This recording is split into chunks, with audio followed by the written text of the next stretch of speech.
সাবেক সংসদ সদস্য ও রাজনীতিবিদ গোলাম মাওলা রনির কড়া সমালোচনা করেছেন অন্তর্বর্তী সরকারের প্রধান উপদেষ্টার প্রেস সচিব শফিকুল আলম। শুক্রবার ৪ জুলাই নিজের ভেরিফাইড ফেসবুক পেজে এক পোস্টে শফিকুল আলম এমন মন্তব্য করেন। ফেসবুক পোস্টে শফিকুল আলম বলেন, গোলাম মাওলা রনি আমাদের টিভি টক শো ও ইউটিউব ভিডিওগুলোর মিথ্যাচার ও বিভ্রান্তিকর অন্যতম প্রধান উৎস হয়ে উঠেছেন।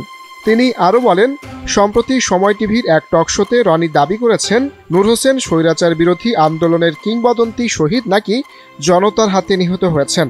শহীদ নূর হোসেনের ইতিহাস তুলে ধরে শফিকুল আলম বলেন, আমরা সবাই জানি ১৯৮৭ সালের ১০ নভেম্বর জেনারেল এরশাদের নিরাপত্তা বাহিনী গুলি করে হত্যা করেছিল নূর হোসেনকে। রনিকে এখন ইতিহাস থেকে এরশাদের অপরাধ মুছে ফেলার দায়িত্ব নিয়েছেন।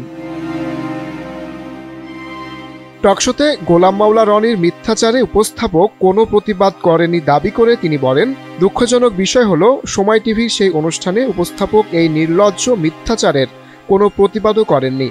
যখন আপনি মিথ্যাবাদী ও বিভ্রান্তিকর কণ্ঠকে প্ল্যাটফর্ম দেন, তখন আপনি নিজেও সেই অপরাধের অংশীদার হয়ে ওঠেন।